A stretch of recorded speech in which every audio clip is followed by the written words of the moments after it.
जब कोई आपसे पूछता है कि आप कैसे हो, तो आप क्या कहते हो?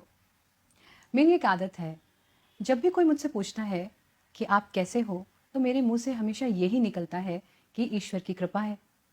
अभी कुछ ही दिनों पहले किसी ने मुझसे पूछा कि दीदी, आप चाहे किसी भी मनस्थिति में हो, किसी भी परिस्थिति में हो, लेकिन जब आपसे ये पूछते हैं कि आप कैसे हो, तो आप हमेशा यही कहते हो कि ईश्वर की कृपा है। क्या सच में आपको कभी कोई कष्ट नहीं होता? आपके सामने कभी कोई प्रॉब्लम्स नहीं आती? नमस्ते, मैं हूँ निष्ठा सारस्वत और आइए आज बात करते हैं कि ये ईश्वरीय कृपा होती क्या है।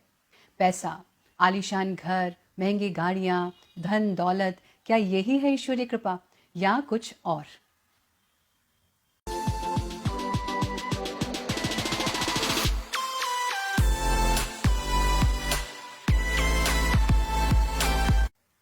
द्रौपदी के स्वयंवर में जाते वक्त श्री कृष्ण अर्जुन से कहते हैं कि हे पार्थ, तराजू पर पैर संभाल कर रखना, अपना संतुलन बनाकर रखना और तुम्हारा लक्ष्य मछली की आंख पर ही केंद्रित हो, इस बात का खास ख्याल रखना। तो अर्जुन श्री कृष्ण की तरफ देखते हैं और कहते हैं कि हे प्रभु, अगर सब कुछ मुझे ही करना है तो आप क्या करेंगे? आप क्यों मेरे साथ हैं? भगवान श्री कृष्ण हंसते हैं और हंसते हुए अर्जुन से कहते हैं कि हे पार्थ, जो तुमसे नहीं हो पाएगा वो मैं करूंगा।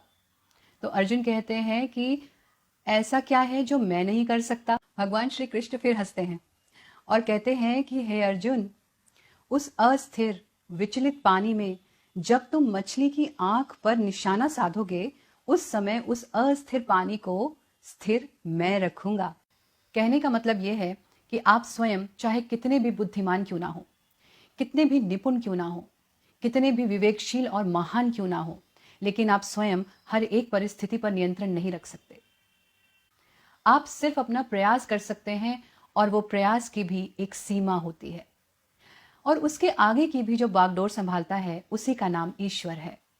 और उस पर यह अटूट विश्वास कि उसने ये बागडोर संभाली हुई है और वो हर पल आपके साथ है, ये है ईश्वरीय कृपा।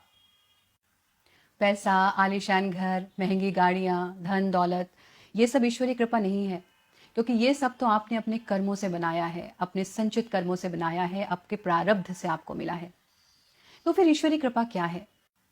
हमारे जीवन की वो प्रॉब्लम्स, वो संकट, वो विपदाएं जो हमारी जानकारी के बिना ही खत्म हो जाती हैं, वो होती है ईश्वरीय कृपा।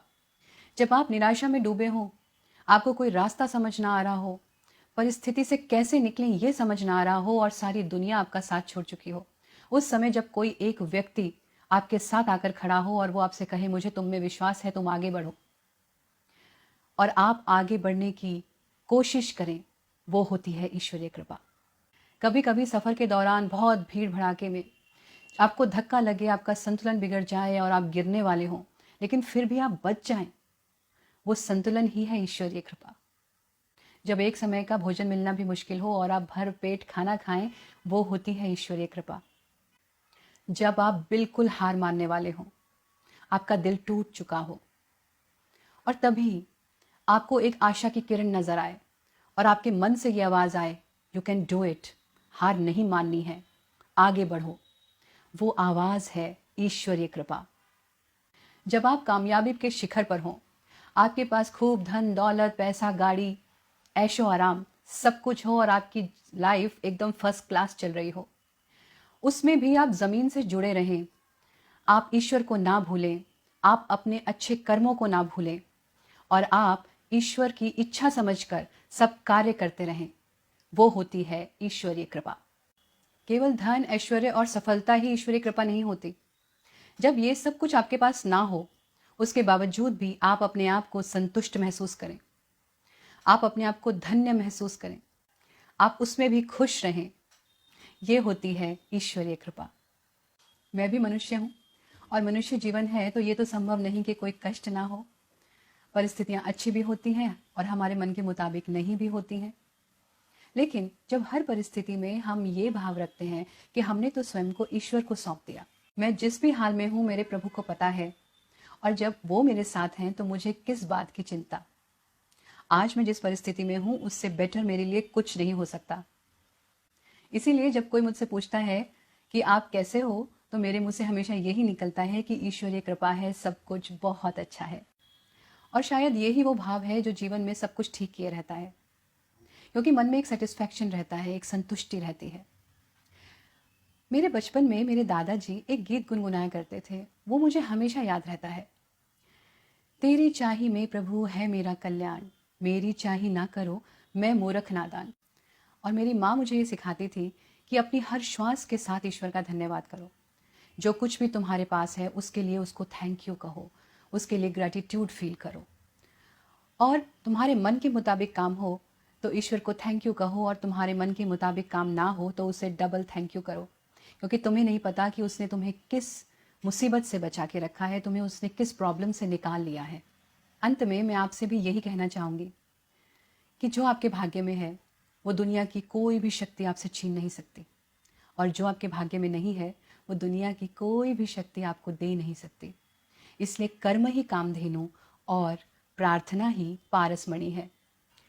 तो ज़्यादा परेशान मत होइए, सब कुछ उस ईश्वर पर सौंप दीजिए और खुद बेफिक्र हो जाइए। जब ईश्वर आपके साथ है तो आपको क्या फिक्र, क्या चिंता, सब कुछ अपने आप हो जाएगा, आपके सारे कार्य बन जाएंगे, सब कुछ हो जाएगा।